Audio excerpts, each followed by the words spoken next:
Welcome to the Jubilee Museum Series. I'm your host, Wanda Dengel, and joining me is Shawn Kenney, Executive Director of the Jubilee Museum in Columbus, Ohio.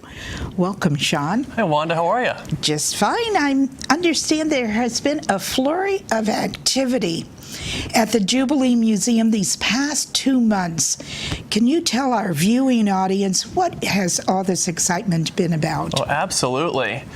Who likes Legos out there? We actually have our largest exhibit since the museum's been open in 20 years. We're celebrating our 20th anniversary this year, Wanda.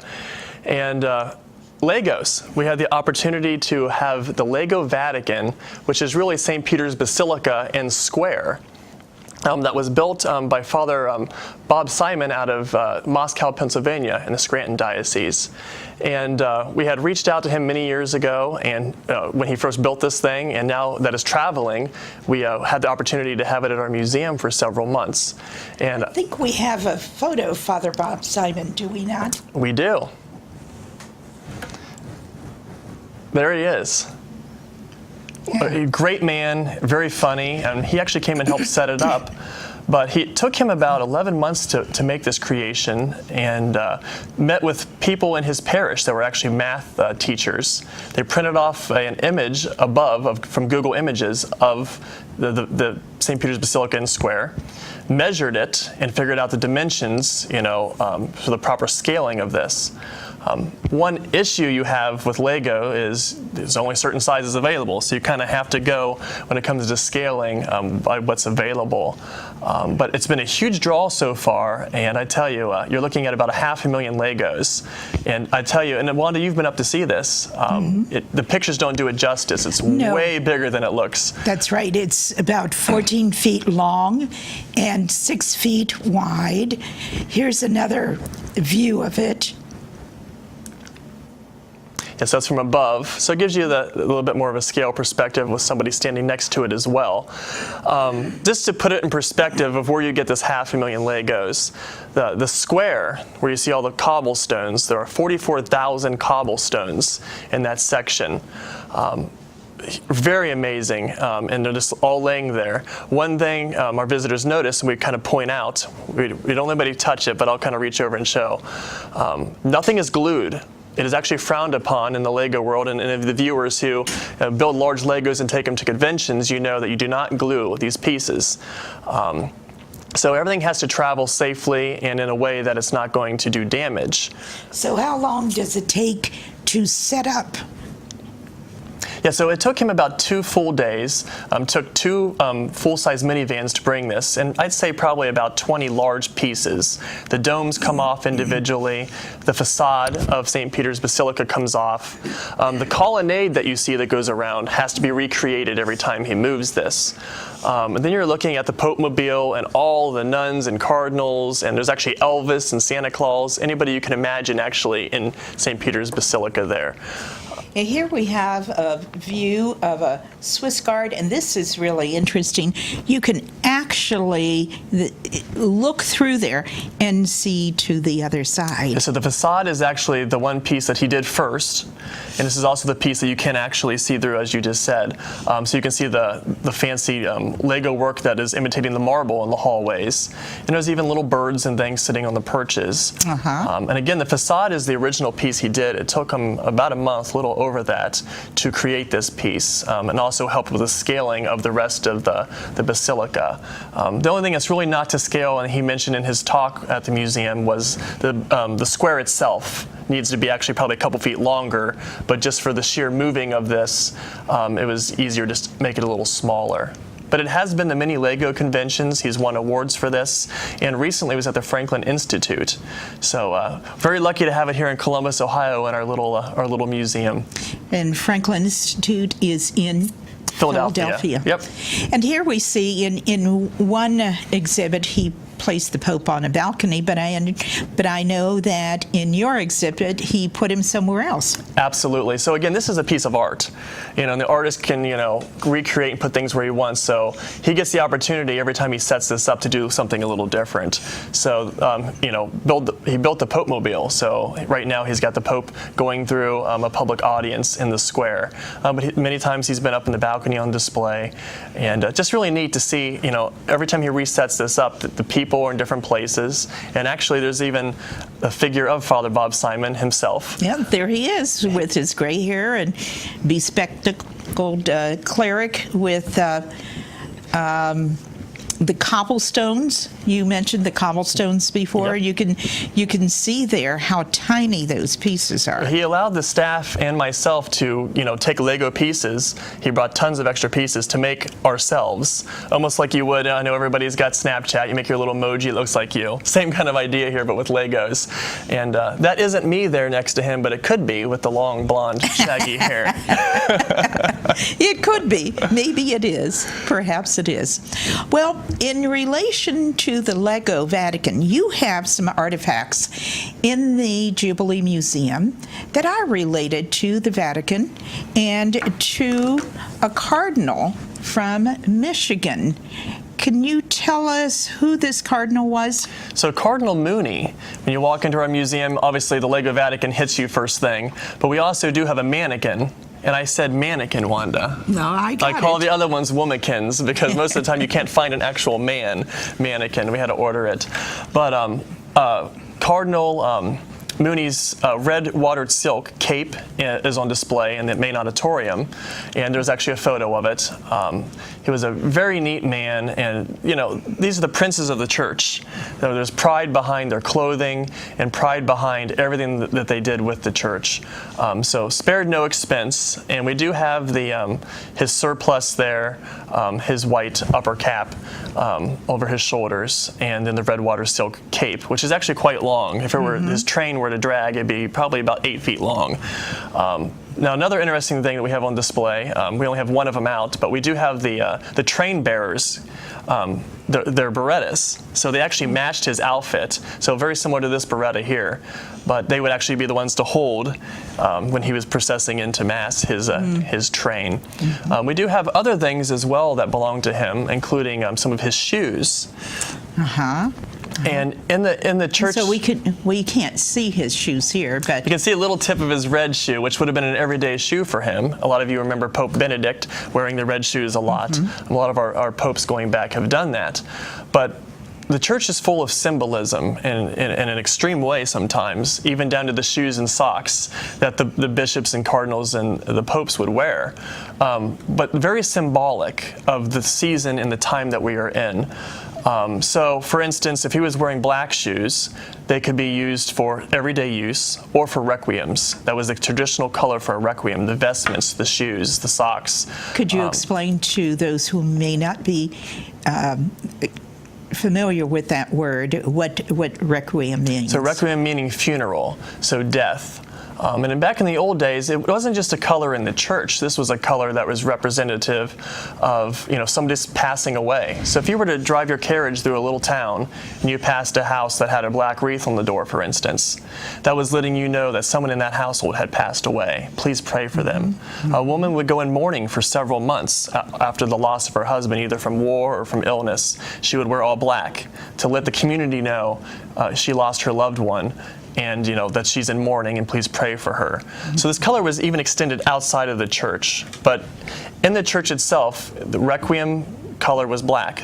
The pall that covered the casket, the vestments were black. And we don't use that as much today in the church. We've lost a little bit of the symbolism, but it's still used. And I'm actually the organist at Holy Family. And actually tomorrow morning I will be doing a traditional requiem mass with the black vestments and the black pall. Now, going into some more colors, we do have some of the shoes from Cardinal Mooney. Well, before we go back to the shoes in Cardinal Mooney, let's take a let's look at the picture of Pope Pius XII. Yes. Cardinal Mooney was in Rome because Pope Pius XII had passed away. Correct. And that was in 1958, is that correct? Yep. And he was there for the papal conclave because, would you like to explain what the papal conclave is? Yeah, absolutely. So obviously when a pope dies, we have an election process that we go through. So all the cardinals are brought in for this. And what they do is, they would come in for the funeral, and then they would go into conclave, which is a very private ceremony situation there at the Vatican, where nobody's allowed in. There's no discussion about what happens in there, and it's not allowed to leave that room. But basically, you're voting for the next pope. And very, very traditional, and we've seen this recently, in most people who are watching this lifetime, you've seen several popes election. And I have to give the media credit, they do cover this a lot. So you're watching the smoke come out of the towers. And so the different colors are representative of we have a pope, we do not have a pope. I believe it's the black means they have not elected a pope, the white, we've elected a pope. There's a little stove in the far corner, and they have these little briskets that they burn that particular color.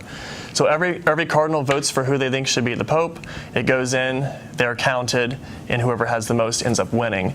And this is a difficult decision. They're electing the leader of the Catholic Church. We have billions of Catholics in this world, and this man is in charge.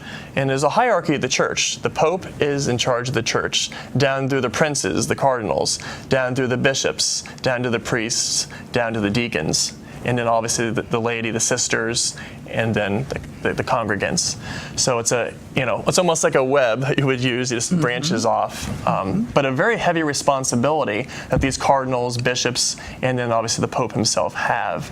And with controversial issues, everybody kind of leans towards the Pope. Well, what do we do? What's our answer? What are we supposed to do?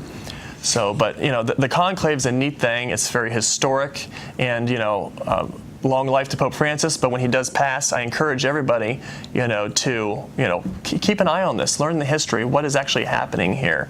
This has been happening for almost 2,000 years. So it's very, very cool. So when Cardinal Mooney was in Rome, let's take a picture of that. This is when he was in Rome for the conclave. And unfortunately, he had a heart attack 3 hours before the conclave was to take place, and he died as a result of this heart attack. This was in 1958, and Cardinals Francis Spellman and James McIntyre gave him absolution before continuing on to the conclave. But I wanted to point out something interesting about Cardinal Mooney. Although he was born in Maryland, he was raised in Ohio. He was raised in Youngstown, Ohio. Correct. He was the youngest, I think, of 7 children. And when he was 8 years old, his father passed away. And to support the family, the mother opened up a bakery, and the children were designated to take the baked goods to those who had ordered them. And in fact, there's a Cardinal Mooney High School. There is. My understanding is that it's not far from where he grew up, where he spent his childhood. But it's not, that legacy is not limited to Ohio. There are also buildings in honor of Cardinal Mooney in New York and Florida, as well as Michigan.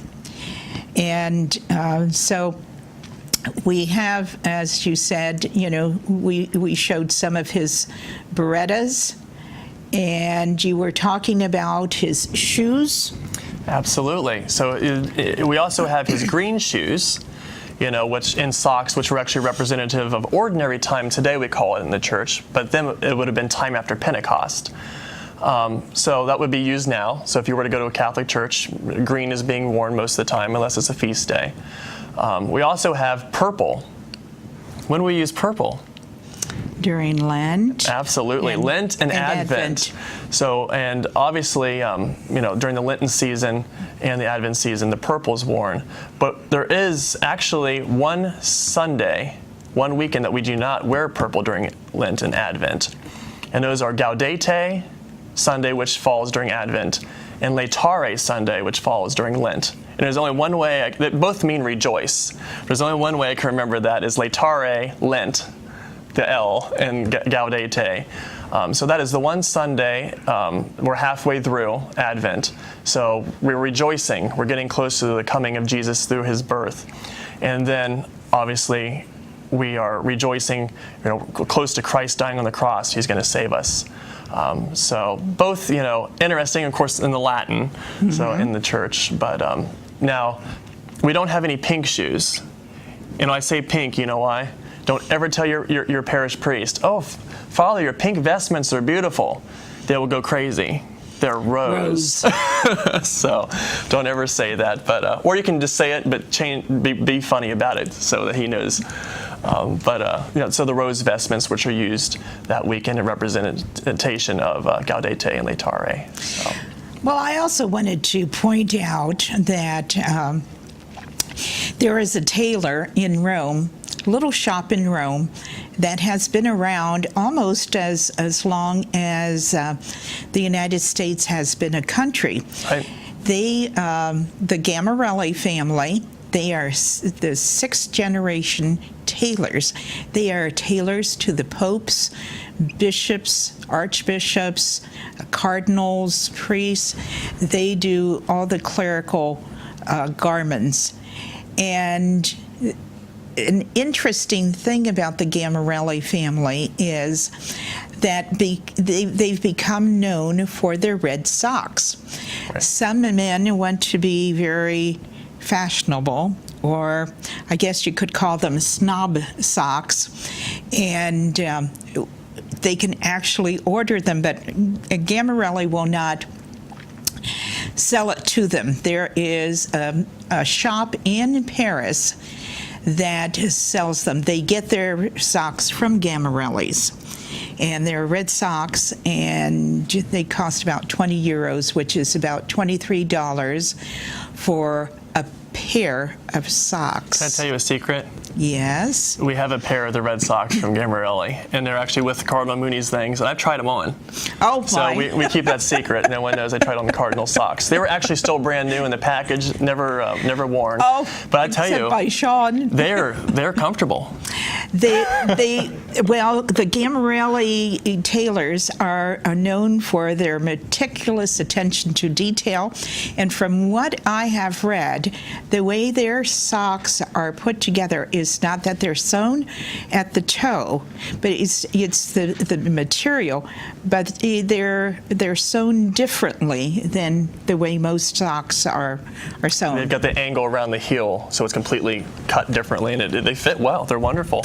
And I think that's why those who can afford a pair of socks for $23 purchase them, because they are very comfortable. And they, I think, come in cotton, wool, and silk.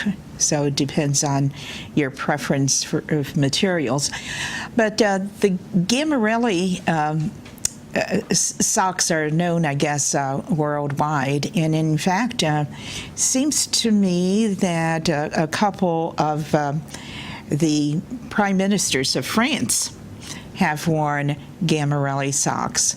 So if you're in Paris, you can purchase them at a particular shop. It's not called Gammarelli's.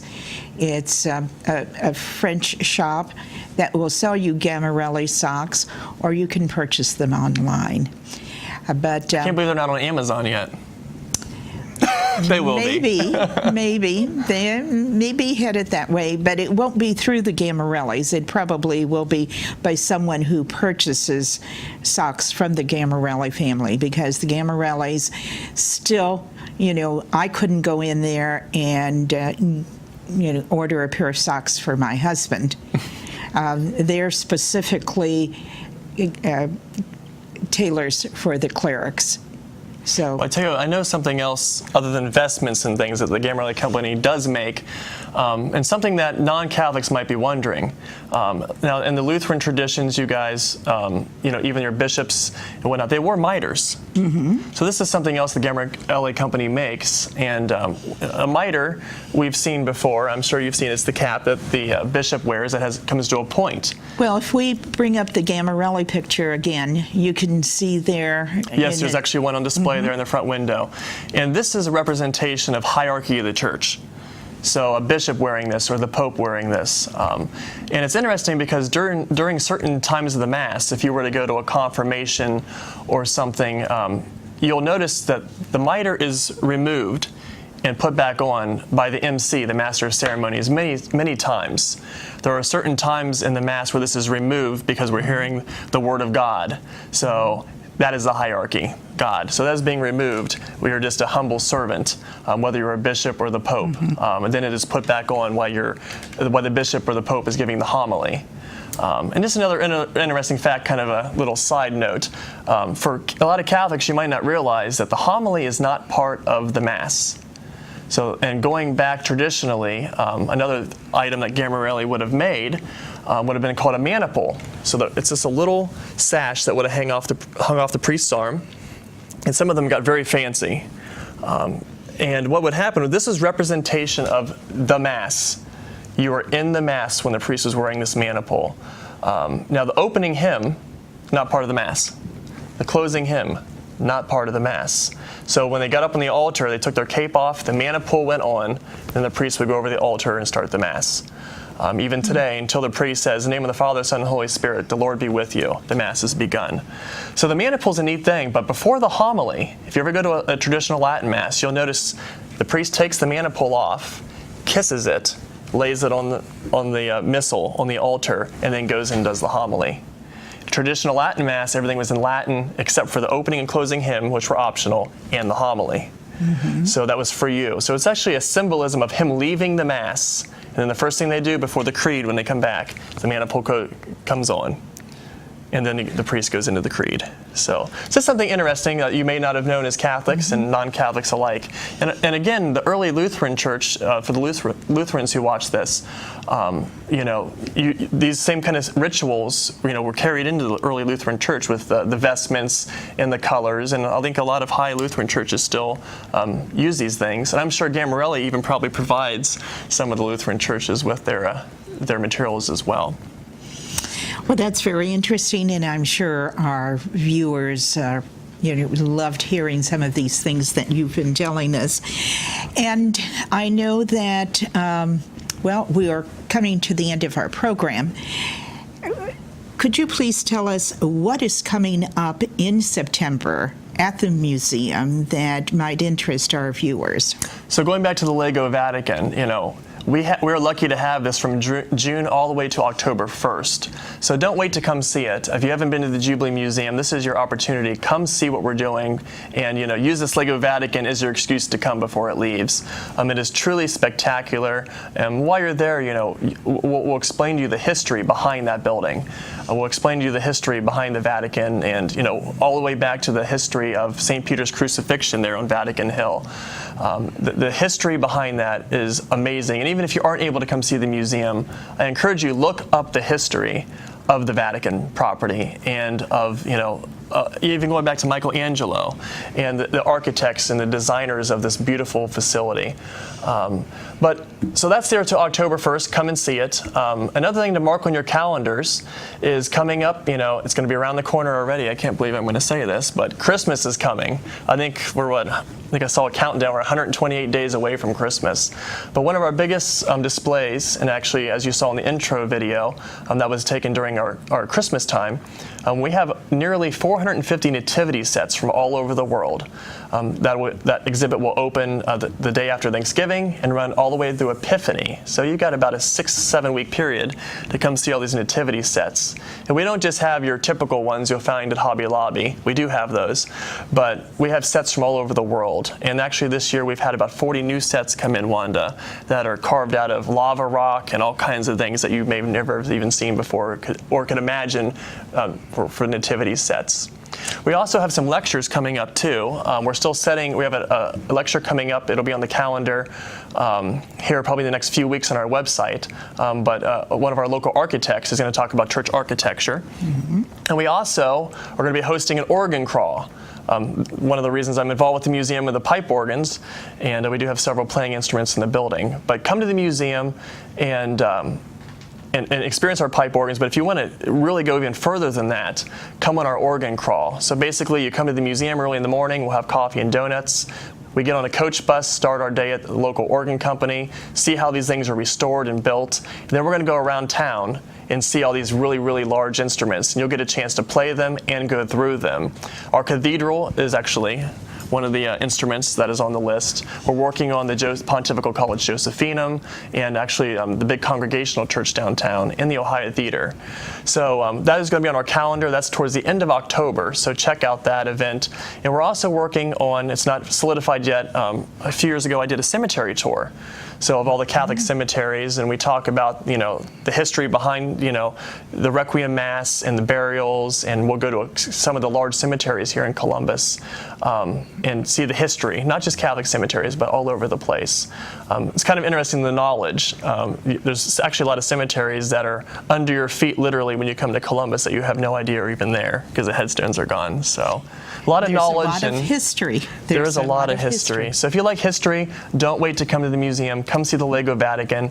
Come to our lectures and be a part of some of these great tours that we are offering this fall. And come see the nativity scenes. Well, that's all for our program today. Thank you for joining us, and we look forward to seeing you again next month. Thanks, Wanda. You're welcome.